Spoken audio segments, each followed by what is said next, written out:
اسلام اور ایمان کے درمیان جو میں نے فرق بتایا ہے، اس کے باوجود یہ یاد رکھیں کہ یہ دونوں لازم اور ملزوم ہیں۔ ایک مومن اور مسلم کے اندر دونوں کا ہونا ضروری ہے۔ اگر مومن ہے تو مسلم بھی ہوگا، مسلم ہے تو مومن بھی ہوگا۔ کیا مطلب کہ جب دل میں عقیدہ رکھتا ہے اللہ الایمان باللہ وملائکتہ وکتبہ ورسلہ والیوم الآخر والقدر خیرہ وشرہ، ان تمام چیزوں پر ایمان رکھتا ہے تو نیک اعمال بھی کرنا اس کے لیے ضروری ہے۔ اگر وہ نیک اعمال نہیں کر رہا ہے تو یہ اس بات کی علامت ہے کہ اس کے دل میں ایمان رچا بسا نہیں۔ ایسا ہو نہیں سکتا کہ کسی کے دل میں ایمان راسخ ہو جائے، اس کے دل میں ایمان رچ بس جائے اور وہ ظاہری اعمال نہ کرے۔ ہمارے یہاں بڑا یہ ایک فیشن سا ہو گیا ہے کہ لوگ کہتے ہیں کہ بھئی مومن ہوں، دل سے مسلمان ہوں میں، اور اعمال نہیں ہو پا رہے ہیں تو اللہ ہدایت دے دے، دعا کیجیے اللہ ہدایت دے دے۔ یہ بات وہ اپنے کاروبار کے متعلق نہیں کہیں گے۔ آپ اس سے کہیں کہ ایسا کریں کہ اپنی دکان بند کر کے بیٹھ جائیں، اللہ تو رازق ہے، دعا کریں اللہ روزی دے دے، تو وہ کیا کہے گا؟ وہ یہ کہے گا کہ بھئی اللہ رازق تو ہے لیکن خود تو کوشش کرنی ہوگی نا، اس لیے میں دکان کھول رہا ہوں، میں تجارت کر رہا ہوں، اب اللہ سے دعا مانگ رہا ہوں اللہ اس میں برکت دے۔ تو ان سے کہیے کہ اسی طرح پہلے نماز پڑھیے پھر اللہ سے ہدایت مانگیے، خود کوشش کیجیے۔ اسلام ایمان یہ دونوں لازم اور ملزوم ہے، دونوں کا ہونا ضروری ہے۔ اب ہم نماز ہی نہیں پڑھ رہے ہیں اور ہم کہہ رہے ہیں کہ بڑے پکے مومن ہیں۔ اب نماز تو ایک فرسٹ اسٹیپ ہے، اسلام صرف نماز نہیں ہے، اسلام بہت وسیع دین ہے، پوری زندگی پر حاوی ہے یہ دین، ہر پہلو پر حاوی ہے زندگی۔ یہ اسلام میں جو نماز ہے یہ تو ابتدائی درجے کی چیز ہے، یعنی پہلا درجہ، سب سے فرسٹ اور یقیناً موسٹ امپورٹنٹ چیز اگر کہیں تو غلط نہیں ہے، لیکن یہ فرسٹ اینڈ بیسک چیز ہے، اس کے بغیر اسلام کا کوئی تصور نہیں ہے۔ اسی لیے کہ الصلاۃ عماد الدین، نماز جو ہے دین کا ستون ہے، اس کا پلر۔ اب پلر کو ہٹا دے عمارت گر جائے گی، نماز کو ہٹا دیں آپ کا دین ختم ہو جائے، کوئی فائدہ نہیں ہے۔ وہ صرف اچھی بولی میٹھی میٹھی باتیں کر لینے سے، اصل تو دل صاف ہونا چاہیے، اچھی باتیں کر لیں، غیر محرم سے بات کر رہے ہیں، کیا حرج ہے، میری نیت تو صاف ہے ماشاءاللہ۔ تو بے نمازی کے متعلق یہ یاد رکھیں کہ فقہا کے درمیان اختلاف ہے کہ وہ مومن ہے یا کافر ہے۔ فقہائے حنابلہ امام احمد بن حنبل رحمۃ اللہ علیہ کے نزدیک وہ شخص جو جان بوجھ کر نماز چھوڑتا ہے وہ کافر ہے، اسے نہ ہی غسل دیا جائے گا، نہ ہی اس پر اس کی نماز جنازہ پڑھی جائے گی، اور نہ ہی اسے مسلمانوں کے قبرستان میں دفنایا جائے گا۔ ان کی دلیل کیا ہے؟ آپ صلی اللہ علیہ وسلم نے فرمایا من ترک الصلاۃ متعمدا فقد کفر، کہ جس نے جان بوجھ کر نماز ترک کی اس نے کفر کیا۔ تو امام احمد کہتے ہیں کہ جب اس نے کفر کیا لہٰذا وہ کافر ہو گیا، اور جب وہ کافر ہو گیا تو اس کی نماز جنازہ نہیں پڑھی جائے گی، وہ کافر ہو گیا تو اس کی تجہیز و تکفین نہیں کی جائے گی، وہ کافر ہو گیا تو اسے مسلمانوں کے ساتھ دفنایا نہیں جائے گا، وہ مومن نہیں ہے، اس کو کافر کی طرح ٹریٹ کیا جائے گا۔ امام احمد بن حنبل اور فقہائے حنابلہ کی دلیل ہے، اور اس کے برخلاف جمہور فقہائے کرام جن میں فقہائے حنفیہ بھی ہیں، ان کی یہ رائے نہیں ہے، ان کی رائے یہ ہے کہ من ترک الصلاۃ متعمدا فقد کفر، جس شخص نے جان بوجھ کر نماز ترک کی اس نے کفر کیا۔ اس کا مطلب یہ ہے کہ کفر والا، کافروں والی حرکت کی، اس نے کافر نہیں ہوگا، کفر کیا۔ تو راجح قول یہی ہے، صحیح بات یہی ہے کہ اگر ذرہ برابر بھی دل میں ایمان ہے تو وہ انشاءاللہ کافر تو نہیں ہوگا، البتہ زبردست دھلائی ہوگی۔ یہ میں نہیں کہہ رہا، یہ احادیث آپ جب پڑھیں گے اس سے آپ کو اندازہ ہوگا کہ بے نمازیوں کے لیے کیا وعیدیں اللہ تعالیٰ نے سنائی۔ بہرحال اللہ اپنے فضل سے معاف کر دے، کسی کو تو کر دے۔ اصول تو اللہ نے یہ بیان کیا ہے کہ جو عمل کرے گا وہ جائے گا، اور جو عمل نہیں کرے گا اس کو سزا کاٹنا ہے۔ اگر مومن ہے تو سزا کاٹ کے ایک لمبی مدت تک کبھی نہ کبھی نکالا جائے گا، وہاں کا ایک دن 1000 سال کے برابر ہے۔ اب آپ اندازہ لگائیں، یہاں ایک سیکنڈ کوئی انگلی آگ میں رکھ نہیں سکتا۔ ہم بڑی جرات اور سے کہہ دیتے ہیں کہ بھائی ٹھیک ہے دیکھ لیا جائے گا۔ بہرحال البتہ اگرچہ یہ رائے ہی صحیح ہے کہ وہ کافر نہیں ہے لیکن کفر والا عمل کر رہا ہے، وہ امام لالکائی رحمۃ اللہ علیہ نے فرمایا کہ ایک بے نمازی کی ذلت اور اس کی عار اور اس کی رسوائی کے لیے صرف یہی بات کافی ہے کہ فقہائے کرام کے درمیان اس کے سلسلے میں اختلاف ہے کہ بھئی وہ مسلمان ہے بھی یا کافر ہے۔ صرف ذلت کے لیے یہی بات کافی ہے۔ اب کافر ہو نہ ہو یہ تو بات کی بات ہے، فقہا آپ کے مسئلے میں اختلاف کر رہے ہیں، بعض کہہ رہے کافر ہے، بعض کہہ رہے مومن ہے، اس سے بڑی ذلت کی بات اور کیا ہو سکتی ہے؟ نماز چھوڑنے کا کوئی تصور اسلام میں نہیں ہے، اور صحابہ میں تو کبھی تھا نہیں۔ منافقین بھی جو تھے اس دور میں 5 وقت کی نماز رسول اللہ کے ساتھ پڑھا کرتے تھے مسجد نبوی میں، تاکہ کسی کو پتہ نہ چل جائے کہ وہ منافق ہے۔ تو اسلام اور ایمان دونوں لازم و ملزوم ہیں، یعنی ایک دوسرے سے جڑے ہوئے ہیں۔ ایک مومن، سچا مسلم وہی ہے جس کے اندر ایمان بھی ہو اور اسلام بھی ہو، یعنی ظاہری اعمال بھی وہ کرتا ہو اور اس کے علاوہ دل میں ایمان رچا بسا بھی۔ اسی لیے الاسلام کے متعلق اللہ کے نبی صلی اللہ علیہ وسلم فرمایا کہ اسلام یہ ہے سب سے بنیادی چیز، گواہی دینا، ان تشہد ان لا الہ الا اللہ وان محمد رسول اللہ وتقیم الصلاۃ، سب سے پہلی چیز کہ تم اس بات کی گواہی دو کہ اللہ کے سوا کوئی خدا نہیں ہے اور محمد اللہ کے رسول ہیں۔ یہ سب سے بنیادی چیز ہے کہ جب ایک بندہ اس چیز کو تسلیم کرتا ہے اور اس کی گواہی دیتا ہے تو وہ بندہ کیا ہے، وہ اب اسلام میں داخل ہو جاتا ہے۔ سب سے پہلی اور بنیادی چیز لا الہ الا اللہ، کوئی خدا نہیں ہے سوائے اللہ کے، اللہ کو تنہا ماننا، اللہ کے ساتھ کسی کو شریک نہیں کہنا، اور محمد صلی اللہ علیہ وسلم کو اللہ کا سچا رسول مانگنا۔ کہ ہر جاندار کی روح اللہ رب العالمین کے قبضے میں ہے، اللہ تعالیٰ جس کو روح دینا چاہتا ہے اسے روح دیتا ہے، اور جس کی روح قبض کرنا چاہتا ہے اس کی روح اللہ تعالیٰ قبض کر لیتا ہے، یعنی جسے زندہ رکھنا چاہتا ہے اسے اللہ ہی ہے وہ ذات جو زندہ رکھتا ہے، رکھنے والی ذات اللہ کی ہے، اور اللہ ہی کی وہ ذات ہے جو کسی کو موت دیتی ہے۔ اسی طرح ایک انسان جب نیند کی حالت میں ہوتا ہے تب بھی ایک اعتبار سے اللہ تعالیٰ اس کی روح کو قبض کر لیتا ہے، اور پھر جب اسے بیدار کروانا ہوتا ہے تو اللہ اس کی روح کو واپس بھیج دیتا ہے۔ بہت سے ایسے ہوتے ہیں کہ نیند کی حالت میں ہی ان کی روح اللہ تعالیٰ واپس نہیں کرتا، لہٰذا ان کی موت ہو جاتی ہے۔ آیت نمبر 53 میں یہ ایک ایسی آیت ہے جو اللہ رب العالمین کی رحمت کی طرف اس میں اشارہ کیا گیا اور بتایا گیا کہ اللہ کی رحمت بہت وسیع ہے، یعنی ہر گناہ گار کے لیے اس میں اللہ رب العالمین کی رحمت سے یہ پیغام ہے ہر گنہگار کے لیے کہ وہ اللہ کی رحمت سے مایوس نہ ہو، چاہے کتنا بھی بڑا اس نے گناہ کر لیا ہو۔ قل یا عبادی الذین اسرفوا علی انفسہم لا تقنطوا من رحمت اللہ، آپ میرے بندوں سے کہہ دیجئے، ان بندوں سے جنہوں نے اپنی جانوں کے اوپر گناہ کر کر کے ظلم کیا ہے، لا تقنطوا من رحمت اللہ، اللہ کی رحمت سے مایوس نہ ہونا، ان اللہ یغفر الذنوب جميعا، اللہ تعالیٰ تمام گناہوں کو معاف کر دیتا ہے، انہ هو الغفور الرحیم، اور یقیناً اللہ تعالیٰ معاف کرنے والا اور رحم کرنے والا ہے۔ بعض لوگ ایسے تھے جب اللہ کے نبی صلی اللہ علیہ وسلم نے انہیں اسلام کی دعوت دی تو انہوں نے اسلام کو پسند کیا، لیکن اللہ کے رسول صلی اللہ علیہ وسلم سے سوال کیا کہ یا رسول اللہ یہ آپ کا دین تو بہت اچھا ہے لیکن ہم نے تو بہت سے گناہ کیے ہیں، کیا اس دین کو قبول کرنے کے بعد اللہ ہمارے گناہ کو معاف کرے گا، ہماری توبہ قبول ہوگی؟ یعنی جو زنا کیا ہے، ناحق چوری کی ہے، ناحق قتل کیا ہے، اور اس کے علاوہ جو ہے شراب پی ہے وغیرہ وغیرہ بڑے چھوٹے گناہ کیے، تو اللہ تعالیٰ نے اس آیت کا نزول فرمایا کہ جتنا بھی بڑا گناہ ہو، یہاں تک کہ کفر اور شرک ہی کیوں نہ ہو، اگر اس دنیا میں انسان نے توبہ کر لی تو اللہ معاف کر دے گا۔ موت آ گئی کفر اور شرک کی حالت میں تو کفر اور شرک اللہ معاف نہیں کرنے والا، اس کے علاوہ اللہ چاہے جس کے چاہے اس کے گناہوں کو معاف کر دے۔ لیکن اس دنیا میں اگر بندہ توبہ کر لیتا ہے تو چاہے کتنا ہی بڑا گناہ ہو، چاہے زنا ہو، چوری ہو، ناحق قتل ہو، یا شراب ہو، یا دیگر گناہ ہو، اللہ تعالیٰ اسے ضرور معاف کرے گا۔ ہاں جو لاز ہے اسلامی حکومت جو حدود نافذ کرے گی وہ الگ چیز ہے، لیکن یہاں مسئلہ توبہ کا ہے کہ ایک گنہگار بندہ اگر توبہ کر لیتا ہے سچے دل کے ساتھ، اخلاص کے ساتھ، اپنے گناہوں کو چھوڑ دیتا ہے، اسے ندامت بھی ہوتی ہے اور آئندہ کبھی نہیں کرنے کا اس وقت عزم کر لیتا ہے، ارادہ کر لیتا ہے، اللہ تمام گناہوں کو معاف کر دیتا ہے۔ اس کے بعد نفخ سور کا ذکر ہے، وَنُفِخَ فِي الصُّورِ، کہ جب قیامت کے لیے سور کو پھونکا جائے گا تو فَصَعِقَ مَن فِي السَّمَاوَاتِ وَمَن فِي الْأَرْضِ، زمین و آسمان میں جتنی مخلوقات ہوں گی سب گر جائیں گی، سب پر موت طاری ہو جائے گی، کیونکہ اب قیامت قائم ہو رہی ہے۔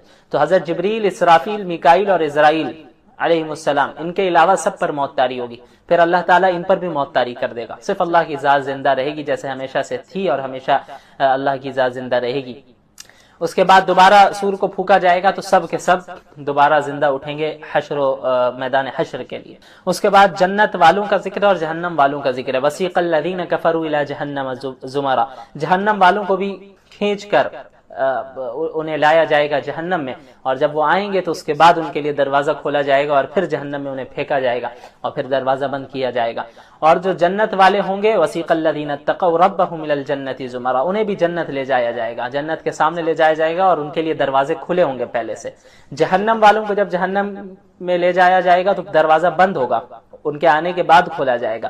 جنت والے جب جنت جا رہے ہوں گے تو ان کے لیے دروازے پہلے سے کھلے ہوں گے۔ یہی فرق ہوتا ہے مہمان خانے میں اور قید خانے میں۔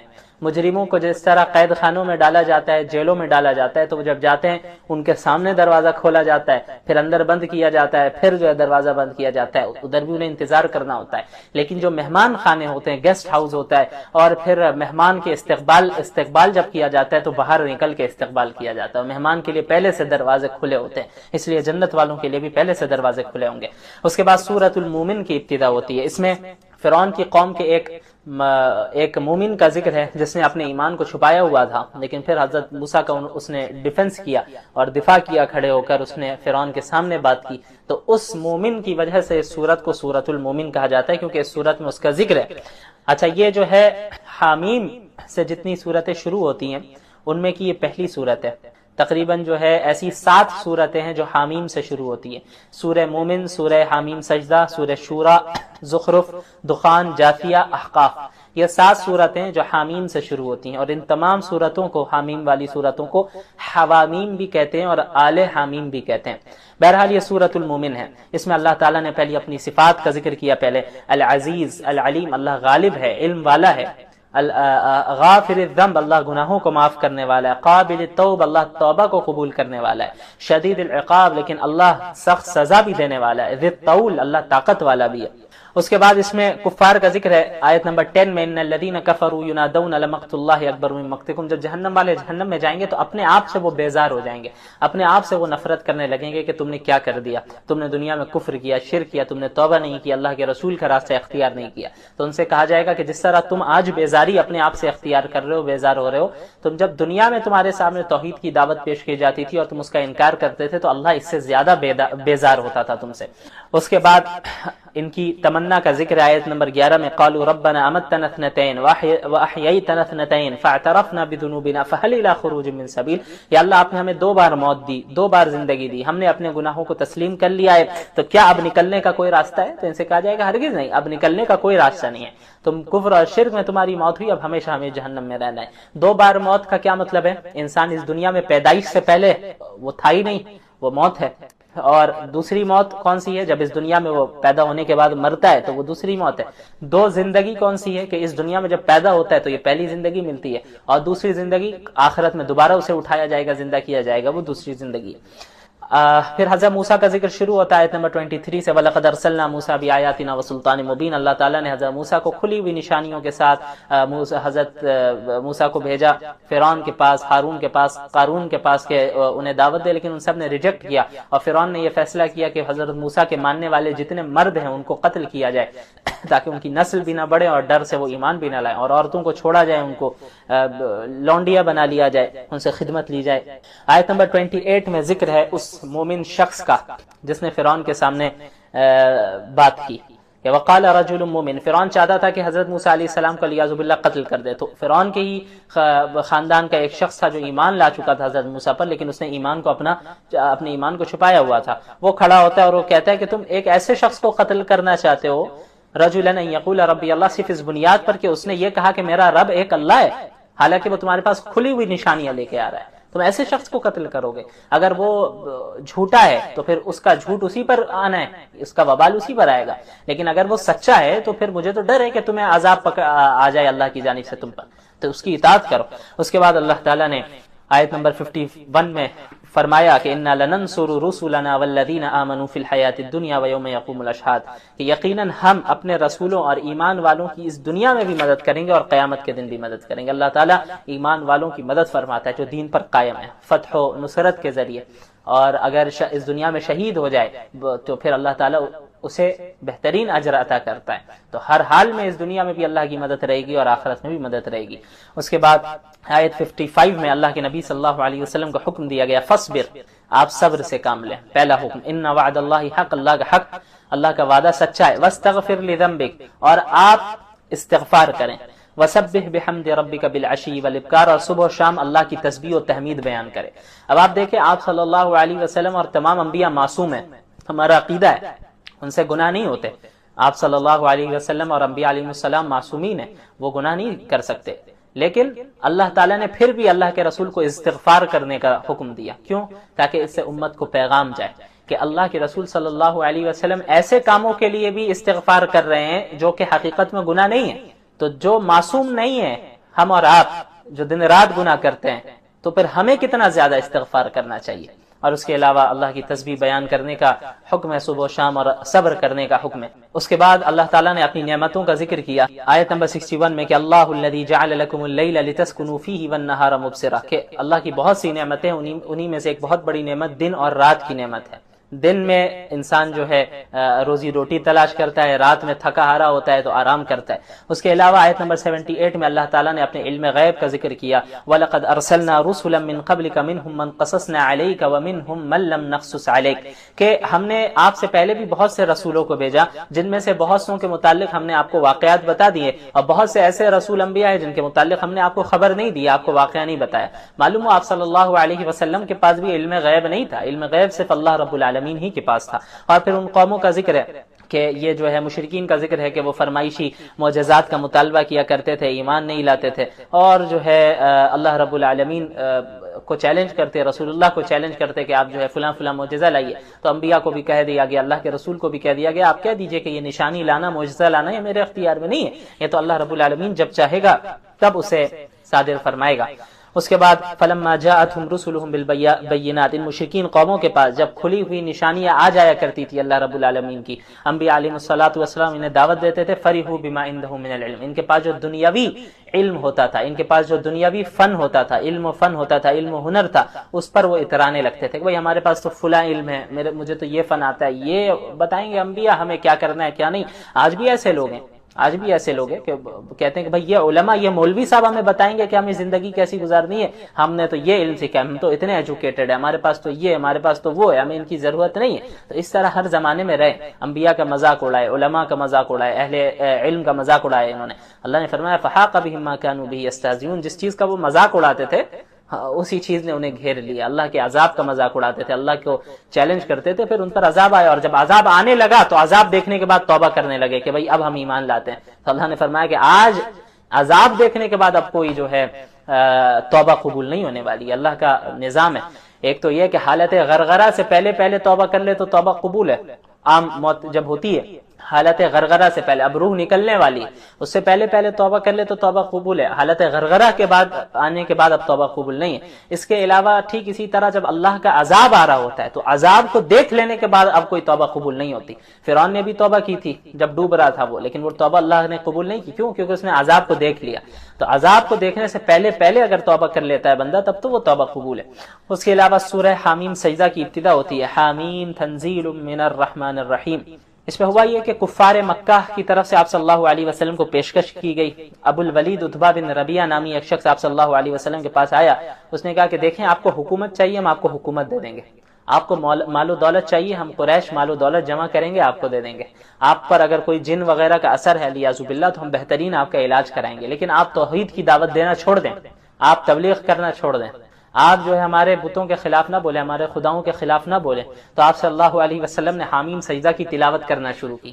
اب یہ جو تھا ابو الولید عتبہ بن ربیعہ، یہ تو بالکل اس کی تو حالت ٹائٹ ہو گئی کہ اس نے ایسا کلام کبھی نہیں سنا تھا۔ آپ صلی اللہ علیہ وسلم جیسے پڑھتے گئے یہاں تک کہ اس آیت تک پہنچے فَإِنْ أَعْرَضُوا فَقُلْ أَنذَرْتُكُمْ صَاعِقَةً مِثْلَ صَاعِقَةِ عَادٍ وَثَمُودَ، کہ اگر یہ لوگ اعراض کرتے ہیں، اگنور کرتے ہیں، تو آپ کہہ دیجئے کہ ہم اس طرح کے عذاب سے تمہیں ڈراتے ہیں جو عاد اور سمود پر آیا۔ اس آیت پر پہنچے آپ صلی اللہ علیہ وسلم، ابو الولید نے اللہ کے نبی صلی اللہ علیہ وسلم کے منہ پر ہاتھ رکھ دیا ڈر سے کہ بھئی اور آگے مت پڑھیے، آپ اور آگے نہ پڑھیں، اور اٹھ کر وہ وہاں سے چلا گیا اور اپنی قوم کو اس نے کہا کہ دیکھو میری رائے تو یہ ہے کہ حضور صلی اللہ علیہ وسلم کو اپنے حال پر چھوڑ دو، زیادہ چھیڑ چھاڑ نہ کرو۔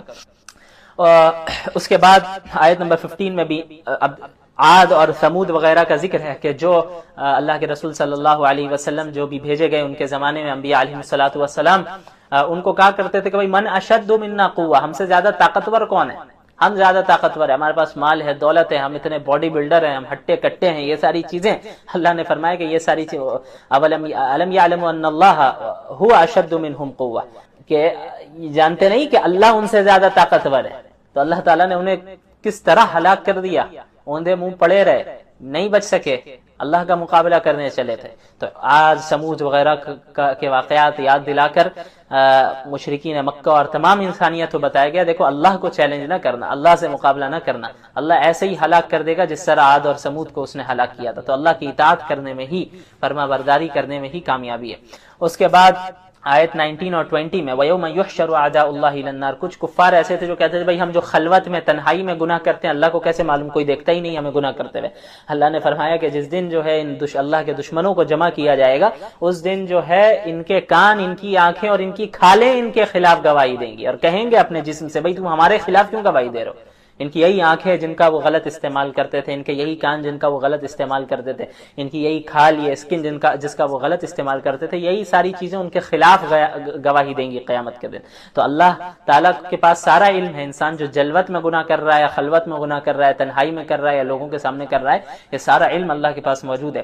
اس کے بعد اہل کفر کا بھی ذکر ہے کہ وہ کہا کرتے تھے لا تسمعوا لهذا القرآن، اس قرآن کو نہ سنا کرو۔ لوگوں سے کہا کرتے تھے کہ بھئی جب قرآن پڑھ کر کوئی سنا رہے ہو اللہ کے نبی یا صحابہ تو فوراً کان میں انگلیاں ڈال دو یا وہاں سے بھاگ جاؤ، چلے جاؤ، مت سنو ورنہ جادو ہو جائے گا، یہ ہو جائے گا۔ اس طرح لوگوں کو متنفر کرتے تھے، تو ان کی سزا کا ذکر ہے۔ اور اس کے بعد اہل ایمان کا ذکر ہے، ان الذین قالوا ربنا اللہ، وہ لوگ جو کہتے ہیں کہ ہمارا رب اللہ ہے، ثم استقاموا، پھر استقامت کے ساتھ دین پر جم جاتے ہیں، یعنی صرف زبان سے کہہ لینا کافی نہیں ہے، کہتے بھی ہیں کہ ہمارا رب اللہ ہے، ایمان بھی لے آتے ہیں اور پھر عملی طور پر استقامت کے ساتھ جم جاتے ہیں، پھر انہیں دین سے کوئی چیز پھیر نہیں پاتی ہے، چاہے معاشرہ کدھر بھی جا رہا ہو، سوسائٹی کدھر بھی جا رہی ہے، وہ اپنے دین پر استقامت کے ساتھ ڈٹے رہتے ہیں، جمے رہتے ہیں، قائم رہتے ہیں۔ تتنزل علیہم الملائکۃ الا تخافوا ولا تحزنوا، ان پر فرشتے نازل ہوں گے، ان پر فرشتے اتریں گے جو یہ کہیں گے کہ لا تخافوا ولا تحزنوا، نہ ہی تم پر کوئی خوف ہے نہ ہی کوئی غم ہے۔ جب اس دنیا سے انسان جائے گا، جب موت ہو رہی ہوگی، جنت میں انٹر ہو رہے ہوں گے، تو فرشتے یہی کہیں گے، ہر جگہ سے سلام کیا جائے گا اور یہ کہا جائے گا لا خوف علیکم ولا انتم تحزنون، لا تخافوا ولا تحزنوا، نہ ہی خوف ہے نہ ہی کوئی غم ہے، نہ تمہیں ڈرنا ہے نہ ہی تمہیں غمگین ہونا ہے۔ میں نے بتایا تھا کہ خوف کا تعلق فیوچر سے ہوتا ہے، غم کا تعلق، اور تاریخ گواہ ہے جب جب میدان میں اہل حق نہیں اترے، یا یہ کہ اتر تو گئے لیکن انہوں نے باطل کو میدان میں موجود نہیں سمجھا، یا یہ سمجھا کہ میدان باطل سے خالی ہے، تب باطل اپنی جڑیں مضبوط کرتا چلا گیا۔ اور آپ قرآن کریم کو جب آپ دیکھیں اور انبیاء علیہم الصلاۃ والسلام کے واقعات کو پڑھیں تو آپ کو معلوم چلے گا کہ اللہ رب العالمین نے اس دنیا کے نظام کو انہی اصولوں پر استوار کیا ہے کہ حق اور باطل کے درمیان ٹکراؤ اور کشمکش اور کانفلکٹ ہوتا رہنا ہے، اور وقتی طور پہ عموماً باطل کو غلبہ حاصل ہوتا ہے، وقتی طور پہ غلبہ حاصل ہوتا ہے۔ بڑے بڑے انبیاء علیہم الصلاۃ والسلام اس دنیا میں تشریف لائے جنہیں اللہ نے اولو العزم کا، اولو العزم من الرسل، پکے عزم والے، ان حضرات کے سامنے بھی حالات ایسے آئے کہ وقتی طور پر محسوس ہونے لگا کہ باطل کو غلبہ مل رہا ہے۔ حضرت نوح علیہ السلام 950 سال تک انہوں نے دعوت کا کام کیا، لیکن چند حضرات ہی تھے جو ان پر ایمان لائے، وقتی طور پہ باطل کو غلبہ تھا۔ حضرت لوط علیہ السلام، ان کی قوم نے ان کا انکار کیا، ماننے والے بالکل تھوڑے تھے، شہر کو چھوڑ کر جانا پڑا، وقتی طور پہ باطل کو غلبہ ملا۔ حضرت ابراہیم علیہ السلام، جنہیں اپنا گھر چھوڑ دینا پڑا، جنہیں اپنا شہر چھوڑ دینا پڑا، جنہیں اپنا ملک چھوڑ دینا پڑا، وقتی طور پہ لگا کہ باطل غالب آ رہا ہے۔ اور آپ آ جائیں حضرت عیسیٰ علیہ السلام میں، حضرت موسیٰ علیہ السلام تک، حضرت عیسیٰ علیہ السلام تک، تمام اولو العزم انبیاء علیہم الصلاۃ والسلام کے ساتھ یہی معاملہ رہا۔ جن حضرات نے، جن لوگوں نے حضرت عیسیٰ علیہ السلام کو قتل کرنے کی کوشش کی، ان حضرات کا گمان یہ ہے کہ انہوں نے حقیقت میں حضرت عیسیٰ کو قتل کر دیا ہے۔ وہ سمجھتے ہیں کہ ہم غالب آ گئے، لیکن حقیقت کیا ہے پوری دنیا پر اس وقت واضح ہوگی عملی طور پہ جب حضرت عیسیٰ علیہ السلام کا دوبارہ نزول ہوگا۔ محمد الرسول اللہ صلی اللہ علیہ وسلم کی زندگی کو دیکھیں، آپ صلی اللہ علیہ وسلم نے 13 سال مکۃ المکرمہ میں اس طرح گزارے کہ بظاہر آپ صلی اللہ علیہ وسلم اور صحابہ کرام مغلوب رہے، طرح طرح کی تکلیفوں کو جھیلنا پڑا، مشقتوں کو جھیلنا پڑا۔ حضرت سمیہ رضی اللہ عنہا کو کس طریقے سے شہید کیا گیا، کس بے دردی کے ساتھ، ہم سب جانتے ہیں۔ حضرت بلال رضی اللہ عنہ کو کس طریقے سے تپتی ہوئی ریت پر لٹا کر شدید دھوپ میں، سخت گرمی میں، بھاری چٹان کے بوجھ کو برداشت انہیں کرنا پڑا، اور پھر اس بھاری چٹان کے بوجھ کے ساتھ ساتھ کوڑوں کی تکلیف کو برداشت کرنا پڑا۔ یہ ساری چیزیں ہوئیں، یہ ساری چیزیں ہوئیں، بظاہر لگا کہ باطل غالب آ رہا ہے۔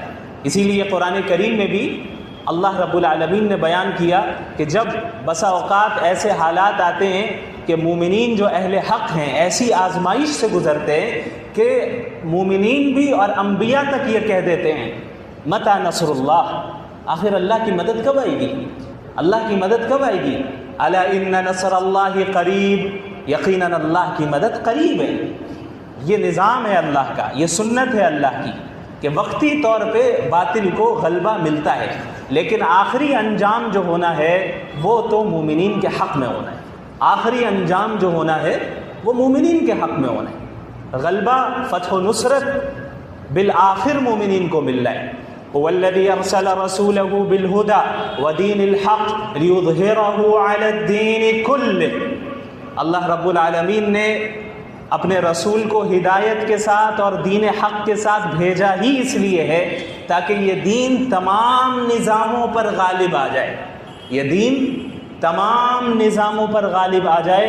وَلَوْ كَرِهَ الْكَافِرُونَ، اگرچہ کفار ناپسند کرتے ہوں، وَلَوْ كَرِهَ الْمُشْرِكُونَ، اگرچہ شرک کرنے والے ناپسند کرتے رہے، اس دین کو غلبہ اور فتح و نصرت ہر حال میں ملنا ہے، یہ اللہ کا وعدہ ہے۔ لیکن حق اور باطل کے اس ٹکراؤ میں بندوں کی آزمائش ہوتی ہے، حق کی نصرت، حق کی مدد، حق کو فتح تو ملنا ہے، لیکن اب وہ افراد کون ہوں گے، وہ لوگ کون ہوں گے جو اس حق کا ساتھ دینے والے ہوں گے، یہ اصل امتحان ہے، یہ اصل امتحان ہے۔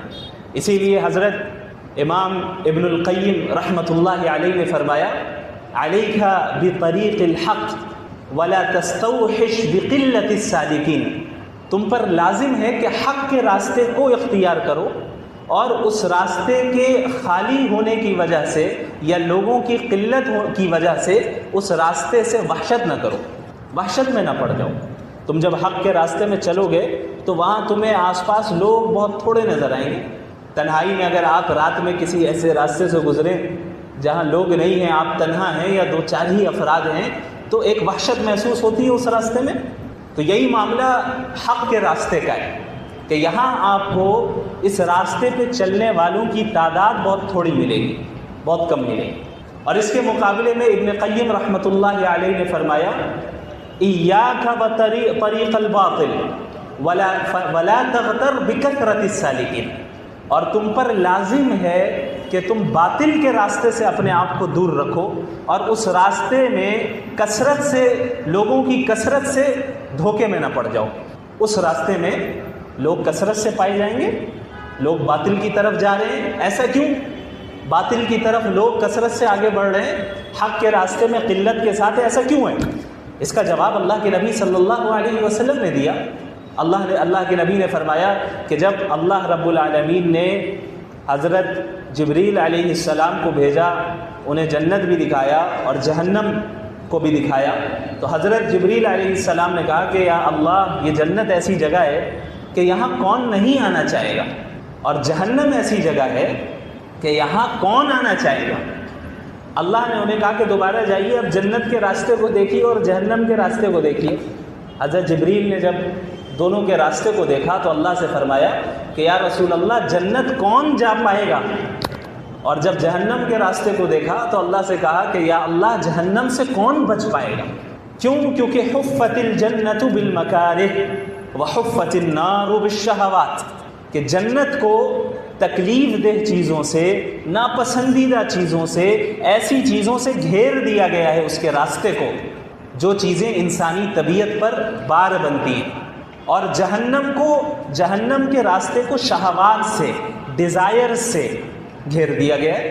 تو جو لوگ ڈیزائرز کی طرف مائل ہوتے ہیں ان کی تعداد فطری طور پہ زیادہ ہوگی، اور جو حضرات اپنے ڈیزائرز کو، اپنی خواہشات کو کنٹرول کر لیں اور اس حق کے راستے میں ہر طرح کی تکلیفوں کو جھیل لیں اللہ کے لیے، جنت حاصل کرنے کے لیے، ہر قسم کی تکلیف دہ چیزوں کو وہ برداشت کر لیں، ان کی تعداد کم ہوگی۔ اور یہ چیز ہمیں انبیاء علیہ الصلاۃ والسلام اور ان کے ماننے والوں میں بھرپور نظر آتی ہے۔ اللہ کے نبی صلی اللہ علیہ وسلم نے جو 13 سال تک مکۃ المکرمہ میں صحابہ کرام کی تربیت کی، ایک ٹریننگ سے انہیں گزارا، ان کی بھرپور تربیت ہوئی، ایمان کی تربیت، علمی اعتبار سے تربیت، فکری اعتبار سے تربیت، جسمانی اعتبار سے تربیت۔ مکۃ المکرمہ کی زندگی میں ہاتھ اٹھانے کی اجازت نہیں تھی اپنے دشمن پر، باطل سے عملی طور پہ لڑنے کی اجازت نہیں تھی۔ اللہ نے حکم دیا تھا اپنے ہاتھوں کو روکے رکھو، صبر کرو، صبر پر قائم رہو اور ایمان مضبوط کرتے چلو۔ اسی لیے سنن نسائی کی روایت ہے کہ صحابی رسول فرماتے ہیں تعلمنا الایمان ثم تعلمنا القرآن یا تعلمنا الایمان قبل ان نتعلم القرآن او کما قال، کہ ہم نے قرآن کریم کے علم سے پہلے ایمان کو سیکھا ہے، پہلے ایمان کو سیکھا پھر قرآن کو سیکھا۔ یعنی 13 سالہ زندگی میں اللہ کے نبی صلی اللہ علیہ وسلم نے ایمانی کیفیت کو مضبوط کرنے کی طرف توجہ دی۔ اب آپ جو واقعات سنتے پڑھتے آئے ہیں کہ صحابہ کرام کس کس طرح کی آزمائشوں سے گزرے اور ان آزمائشوں سے گزرنے کے باوجود وہ کفریہ کلمات کہنے تک پر راضی نہیں ہوتے تھے۔ حضرت بلال کو مارا جا رہا ہے، گھسیٹا جا رہا ہے، کئی صحابہ ایسے ہیں جن کو گرم کوئلے پر لٹا دیا گیا، یہاں تک کہ جسم کی چربی تک پگھل گئی، صرف یہ کہنے کے لیے بھئی یہ کہو کہ کفریہ کلمات اپنی زبان سے نکالو، ہمارے بتوں کی تعظیم کرو۔ لیکن انہوں نے کیا کہا؟ نہیں کیا۔ آخر کیا چیز تھی وہ ان کے دلوں میں جو اتنی سخت آزمائشوں کو بھی انہوں نے آسانی سے جھیل لیا؟ یہ وہی ایمان تھا، یہ وہی ایمانی کیفیت تھی، اور حق کے راستے پر استقامت کے ساتھ جمنا تھا۔ انہوں نے اپنی منزل کو پہچان لیا تھا، انہوں نے اس زندگی کے کانسیپٹ کو پہچان لیا تھا۔ وہ سمجھ گئے تھے کہ یہ تکلیف وقتی تکلیف ہے، اور یہ جو راحت مشرکین کو مل رہی ہے یہ بھی وقتی راحت ہے۔ اصل فیصلہ اور دائمی راحت اور دائمی آرام تو ان افراد کو ہی ملنا ہے جو حق کے راستے میں ہر طرح کی تکلیف کو جھیلنے کے لیے تیار ہوں۔ صحابہ کرام نے جھیلا، اور پھر اسی ایمانی کیفیت کا نتیجہ تھا کہ اللہ رب العالمین نے غیب سے ان حضرات کی مدد فرمائی۔ بدر کی جنگ کب ہوئی ہے؟ سن 2 ہجری میں۔ جنگ سب سے بڑی جنگ جن میں عملی طور پر ٹکراؤ ہوا، سب سے پہلی جنگ اسلام کی جنگ بدر، یہ کب ہوئی ہے؟ نبوت کے 15 سال کے بعد۔ کیا اللہ چاہتا تو مکہ المکرمہ میں ہی یہ جنگ نہیں کروا سکتا تھا؟ کروا سکتا تھا۔ تعداد کون سے بڑھ گئے تھے؟ خاص بدر میں 313 ہی تھے نا۔ یہ کہا جاتا کہ بھئی مدینے میں آپ 313 تیار کریں، مکے میں تیار کریں 313 اور لڑیں، مقابلہ کریں۔ کیا اس کی اجازت دی گئی؟ نہیں دی گئی۔ کیوں؟ بہت ممکن تھا کہ مکہ المکرمہ میں 313 نہیں 3013 ہو جاتے، لیکن اگر انہیں اس ٹریننگ کے مرحلے سے نہیں گزارا جاتا تو وہ افراد نہیں ہوتے، وہ کوالٹی والے افراد نہیں ہوتے جو کوالٹیز اللہ کو مطلوب ہیں، جو صفات اللہ کو مطلوب ہیں۔ اب جب اس 13 سالہ تربیت سے اللہ کے نبی صلی اللہ علیہ وسلم کی صحبت میں صحابہ کرام گزرے، تب جا کر 313 ایسے تیار ہو گئے جو اپنی 3 گنا زیادہ تعداد پر غالب آ گئے، بغیر زیادہ ہتھیار کے، بغیر زیادہ اسباب کے، تعداد کی قلت کے باوجود یہ غالب آئے۔ یہ حق اور باطل کا معرکہ جو ہے نا، یہ اتنی آسانی سے نہیں جیتا جا سکتا، اور جیتنا بہت مشکل بھی نہیں ہے، اتنا آسان بھی نہیں ہے جتنا ہم سمجھ لیتے ہیں، اور اتنا مشکل بھی نہیں ہے جتنا باطل ہمارے سامنے بنا کر دکھاتا ہے۔ اس معرکے کو جیتنے کا طریقہ بھی قرآن بیان کر رہا ہے۔ المؤمنون والمؤمنات بعضهم اولیاء بعض یأمرون بالمعروف وینہون عن المنکر ویقیمون الصلاة ویؤتون الزکاة ویطیعون اللہ ورسولہ اولئک سیرحمهم اللہ۔ مومنین مرد اور مومنین عورتیں آپس میں رشتہ دار ہیں، آپس میں دوست ہیں، آپس میں رشتہ دار ہیں، دوست ہیں۔ یہ نیکیوں کا حکم دیتے ہیں اور برائیوں سے منکرات سے روکتے ہیں، یہ نماز کو قائم کرتے ہیں، زکوٰۃ ادا کرتے ہیں، اللہ اور اس کے رسول کی مکمل اطاعت کرتے ہیں۔ یہی وہ لوگ ہیں جن پر اللہ کی رحمت ہوگی۔ اللہ نے اس آیت میں 2 چیزوں کی طرف اشارہ کیا، ایک یہ کہ مومنین اور مومنات آپس میں رشتہ دار ہیں، دوست ہیں، یعنی مومنین پر اللہ رحمت اس وقت کرے گا جب مومن آپس میں بھائی بھائی بن کر رہیں گے، آپس میں مومنین بھائی بھائی بن کر رہیں گے، اتحاد کے ساتھ رہیں گے، فرقہ واریت میں نہیں پڑیں گے، امت میں کے شیرازے کو منتشر نہیں کریں گے، بلکہ امت کو جوڑنے کی کوشش کریں گے۔ اولیاء بنیں گے ایک دوسرے کے، سب سے پہلی چیز۔ دوسری چیز، اللہ اور اس کے رسول کی اطاعت کریں۔ یہ دو چیزیں اگر مومنین کے اندر پائی گئی تو اللہ کی نصرت یقینی ہے۔ اسی کو سورۃ الانفال میں اللہ نے دوسرے الفاظ میں بیان کیا، وَأَطِيعُوا اللَّهَ وَرَسُولَهُ وَلَا تَنَازَعُوا فَتَفْشَلُوا وَتَذْهَبَ رِيحُكُمْ وَاصْبِرُوا إِنَّ اللَّهَ مَعَ الصَّابِرِينَ۔ اللہ اور اس کے رسول کی اطاعت کرو اور آپس میں لڑائی نہ کرو، آپس میں جھگڑے نہ کرو، یعنی اطاعت کامل اور مکمل اتحاد۔ یہ دو چیزیں اگر تمہارے اندر پائی جا رہی ہیں تو پھر اللہ کی مدد ہے۔ اور اگر تم آپس میں لڑائی میں پڑ جاؤ گے، آپس میں لڑو گے، تو اس کا نتیجہ کیا ہوگا؟ فَتَفْشَلُوا، تم بزدل پڑ جاؤ گے، وَتَذْهَبَ رِيحُكُمْ وَاصْبِرُوا، اور تمہاری ہوا اکھڑ جائے گی، تمہارے قدم اکھڑ جائیں گے، تم باطل کے سامنے ٹک نہیں پاؤ گے، باوجود اس کے کہ حق تمہارے ساتھ ہوگا، لیکن اللہ کی نصرت کے اب تک مستحق نہیں ہو پاؤ گے جب تک تم ان دونوں چیزوں کو اختیار نہ کر لو۔ متحد ہو گئے، اطاعت نہیں ہے، اس چیز کو یاد رکھیے گا۔ بہت سے لبرل سیکولر آپ کو اسی دھوکے میں مبتلا کرتے ہیں، وہ اتحاد کا نعرہ تو لگائیں گے لیکن اطاعت رسول کا نعرہ نہیں لگائیں گے۔ متحد ہو جاؤ۔ NRC کے ٹائم پہ کیا ہوا؟ سارے متحد ہو گئے، اتنے متحد ہو گئے ماشاءاللہ کہ برقع پہن کر میدان میں ٹیکے لگائے جا رہے ہیں، برقع پہن کر میدان میں ہندوؤں کی پوجا میں شریک ہوا جا رہا ہے، اتنے زیادہ متحد ہو گئے۔ تو یہ اگر صرف اتحاد رہے گا، اطاعت رسول نہیں رہے گی، اللہ کی مدد نہیں آئے گی۔ اسی طرح اطاعت رسول ہے، اتحاد نہیں، اللہ کی مدد نہیں آئے گی۔ آپ نمازیں پڑھیے، تہجد پڑھیے، لمبی لمبی داڑھی رکھ لیں، صافے باندھیں، امامے باندھیں، جبے قبے پہن لیں، روزے رکھیں، چلے میں جائیں، سب کچھ کریں، لیکن آپ کے درمیان اتحاد نہیں ہے، آپ ایک دوسرے سے بغض رکھتے ہیں، آپ ایک دوسرے کے خلاف سازشیں کر رہے ہیں، آپ کا دل پاک و صاف نہیں ہے، آپ کے اندر دوسروں کے متعلق بغض ہے، عناد ہے، اور آپ فرقہ وارانہ لڑائیوں میں مبتلا ہیں، اللہ کی مدد نہیں آئی۔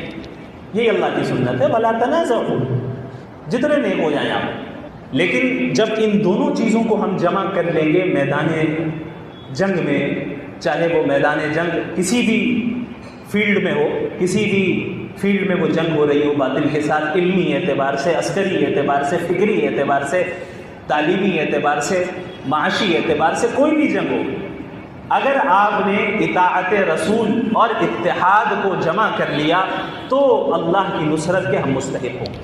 یہی چیز صحابہ کرام کے اندر پائی گئی۔ اللہ کے نبی صلی اللہ علیہ وسلم نے صحابہ کرام کو اسی طرح تیار کیا، ایثار، وَيُؤْثِرُونَ عَلَىٰ أَنفُسِهِمْ وَلَوْ كَانَ بِهِمْ خَصَاصَةٌ، آپس میں ایسا اتحاد، ایسی محبت کہ خود بھوکے ہیں، کھانے کے لیے صرف ایک آدمی کا کھانا ہے، سامنے والا شخص آ گیا کھانا مانگنے کے لیے تو اپنے آپ کو بھوکا رکھ کے اسے کھانا دے رہے ہیں، یہ ہے ایثار۔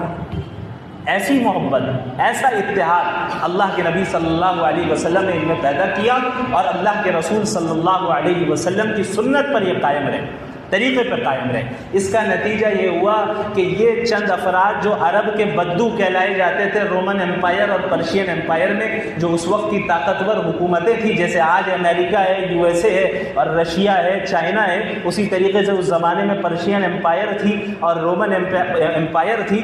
یہ لاکھوں کی تعداد میں ان کے پاس فوج ہیں، لاکھوں کی تعداد میں ساز و سامان ہے اور جو ہے اسباب ہیں، ساری چیزیں ہیں، بڑی بڑی سلطنتیں ہیں۔ یہ عرب کے جزیرۃ العرب کے ان مسلمانوں کو عرب بدو کہہ کر پکارا کرتے تھے، انہیں قبائلی کہا کرتے تھے۔ یہ چند افراد اٹھے اور انہوں نے قیصر و کسریٰ کے تخت کو پلٹ کر رکھ دیا۔ اللہ کے نبی صلی اللہ علیہ وسلم نے یہ پیشن گوئیاں پہلے ہی فرمائی کہ تم روم کو فتح کرو گے، تم فارس سے جنگ کرو گے، فتح یاب ہو گئے، اور پھر میری امت دجال سے بھی جنگ کرے گی اور فتح یاب ہوگی۔ ایسے ایسے موقع پہ آپ صلی اللہ علیہ وسلم نے یہ باتیں ارشاد فرمائی جس وقت اسباب کے تحت مسلمانوں کی فتح و نصرت اور غلبے کی کوئی امید نہیں تھی۔ غزوہ خندق میں کیا ہوا ہم سب جانتے ہیں، کس طریقے سے چاروں طرف سے مسلمانوں کو ہزاروں کی تعداد میں گھیر لیا اور مدینہ المنورہ میں چند سو یا ہزار کی تعداد میں موجود ہیں۔ ایسے موقع پہ اللہ کے نبی صلی اللہ علیہ وسلم فرما رہے ہیں کہ خدا کی قسم شام فتح ہوگا، خدا کی قسم فارس فتح ہوگا۔ قسطنطینیہ کی محلات کی کنجیاں میں اپنی نظروں کے سامنے دیکھ رہا ہوں، کہ اس وقت کے پیٹ پر 2 پتھر باندھے گئے. یہ کون سی چیز تھی؟ یہ وہی ایمان تھا، یہ وہی ایمانی کیفیت تھی جو اللہ کے نبی صلی اللہ علیہ وسلم کے اندر تھی اور ان کی تربیت کے نتیجے میں صحابہ کرام کے دلوں میں منتقل ہوئی. اور یہ نسلاً بعد نسل امت کے علماء، صلحاء، مجددین، مسلمین کے اندر یہی ایمانی کیفیت منتقل ہوتی چلی آئی کہ ہر زمانے میں ہم نے ایسے افراد کو دیکھا ہے. آپ تاریخ اٹھا کر پڑھ لیں، اللہ کے رسول صلی اللہ علیہ وسلم کے زمانے سے لے کے ہمارے زمانے تک ہر صدی میں آپ کو ایسے مجددین و مصلحین ملیں گے جو اسی ایمانی کیفیت کے ساتھ انہوں نے باطل کا مقابلہ کیا اور باطل سے مقابلہ کرتے ہوئے استقامت کے ساتھ حق پر جمے رہے. اور اللہ کا وعدہ ہے ان تنصروا اللہ ینصرکم ویثبت اقدامکم، اگر تم اللہ کی مدد کرو گے اللہ تمہاری مدد کرے گا. اللہ کی مدد کا کیا مطلب؟ اللہ کو کیا ہماری مدد کی ضرورت ہے؟ اللہ کی مدد کا مطلب یہ ہے اللہ کے دین کی مدد کرنا. ینصرکم، اللہ تمہاری مدد کرے گا. اگر تم نے اللہ کے دین کی مدد نہیں کی، تم اپنی خواہشات کے مطابق زندگی گزارتے رہے اور باطل کا ساتھ دیتے رہے، تو تمہارا شمار اللہ کے ہاں مسلمانوں کی لسٹ میں نہیں ہوگا. کہیں اور ہو سکتا ہے، کہیں اور ہو سکتا ہے، مسلمانوں کے لسٹ میں تو نہیں ہوگا. مدینۃ المنورہ کے جو منافقین تھے وہ مسلمانوں کی شکل و شباہت اختیار کرتے اور بظاہر یہ دکھاتے کہ ہم جو ہے آپ ہی میں سے ہے، لیکن جب کوئی آزمائش اور مصیبت آ جاتی جو کہ حق کے راستے میں ہر حال میں آنی ہے تو فوراً باطل کا ساتھ دے دیتے. یہی معاملہ آج ہمارے ساتھ ہے. لاکھوں کروڑوں کی تعداد میں مسلمان موجود ہیں، لیکن سچے پکے مومنین میں ہم اور آپ شامل ہیں یا نہیں ہیں، اس کی فکر کرنے کی ضرورت ہے. اس کی فکر کرنے کی ضرورت ہے. باطل کے ساتھ جنگ صرف ہتھیاروں کے ساتھ نہیں ہوتی ہے. باطل کے ساتھ جو آج ہماری جنگ چل رہی ہے وہ مختلف معاذوں پر چل رہی ہے. آپ کا پورا معاشرتی سسٹم کرپٹ کیا گیا ہے اور آپ خاموش بیٹھے ہیں. آپ کے گھروں میں اللہ کی نافرمانی ہو رہی ہے، آپ ان سے جنگ نہیں کر پا رہے ہیں. آپ نے اپنے خاندانی نظام اور معاشرتی نظام تک کو کھو دیا. ابھی پرسوں ہی مولانا کے ساتھ ایک شادی ہال کے پاس سے گزرنا ہو رہا تھا، یہ میں نے کل بھی بتایا مسجد میں. ماشاءاللہ دوپٹے پہن کر خواتین اور الحمدللہ کرتے پیجامے پہن کے مرد سڑک پہ کھلے عام ناچ رہے ہیں. مسلمان کی شادی ہے. یہ وہ حضرات ہیں جو جمعے کے دن ٹوپی پہن کر مسجد میں آئیں گے، جمعہ پڑھیں گے اور رات میں جا کے ناچیں گے. اب آپ بتائیے کہ اگر ہم اور آپ اس طرح کے اعمال اختیار کر رہے ہیں، کیا ہم مسلمان ہیں؟ میں اس مسلمان کی بات کر رہا ہوں جو قرآن بیان کرتا ہے. فتویٰ ہٹا دیجئے، ایمان آپ کے دل میں ذرہ برابر ہے تو آپ مومن ہیں، یہ الگ معاملہ ہے. لیکن جو مومن اور مسلم سے جو مطلوب ہے، قرآن نے جو مطالبہ کیا ہے، اللہ کے رسول نے جو مطالبہ کیا، کیا ہم مسلمان ہیں؟ غور کیجئے. اللہ کے رسول صلی اللہ علیہ وسلم نے فرمایا کہ قیامت کے قریب ایک زمانہ آئے گا، یصبح الرجل مؤمنا ویمسی کافرا ویمسی مؤمنا ویصبح کافرا. صبح مومن ہوگا، شام میں کافر ہوگا، شام میں کافر ہوگا، صبح مومن ہوگا. کفر صرف اعتقادی ہی تو نہیں ہے، عملی بھی تو ہے. کیا ہم عملی طور پہ کفر میں مبتلا نہیں ہو رہے؟ کیا ایک مسلمان جو جمعے کے دن جمعہ پڑھنے آتا ہے اور وہ اپنے مومن ہونے کا اعلان کرتا ہے، وہ جب شادیوں میں ایسے رسومات اختیار کرتا ہے جو خالص غیروں کے رسومات ہیں، جن کے متعلق رسول اللہ کا فتویٰ یہ ہے من تشبہ بقوم فہو منہم، جو جس قوم کی مشابہت اختیار کرے گا وہ انہی میں سے. وہ اس طرح کی شادیاں کر رہے ہیں. کیا عملی طور پہ یہ رسول اللہ کے احکامات اور اللہ کے احکامات کا انکار نہیں ہے؟ عملی طور پہ تو منافقین مدینہ شاید ہم سے بہتر تھے. عملی طور پہ 5 وقت کی نمازیں مسجد نبوی میں آ کے پڑھتے، جہاد و قتال میں بھی صحابہ کے ساتھ نکلتے، سارے اعمال کرتے. بعض صحابی رسول نے فرمایا کہ اگر ہمیں معلوم ہو جائے کہ ایک شخص مسجد میں نہیں آتا ہے تو ہم اسے کھلا منافق سمجھتے تھے. کھلا منافق. یہ صحابہ کرام کا تصور تھا، یہ ان کا عقیدہ تھا، یہ ان کا نظریہ تھا. اس طرح کی ٹریننگ ان کی ہوئی تھی. جب اللہ کے نبی صلی اللہ علیہ وسلم کے مکمل سنت پر مسلمانوں نے عمل کیا ہے، تب جا کر اللہ کی فتح و نصرت آئی اور ایک لمبے عرصے کے بعد آئی. قربانیاں دینے کے بعد آئیں، فری میں نہیں آ گئی۔ اگر محض اذکار کرنے سے اور نماز پڑھنے سے اور دعا کرنے سے کوئی فرق ہو جاتا تو اللہ کے نبی صلی اللہ علیہ وسلم غار حرا میں تو عبادت کر ہی رہے تھے نا، غار حرا سے نکلنے کی کیا ضرورت تھی؟ وہیں بیٹھ کر ضربے لگاتے لا الہ الا اللہ کی، دعائیں پڑھتے، وظیفے پڑھتے۔ ہم نے تو بس دعا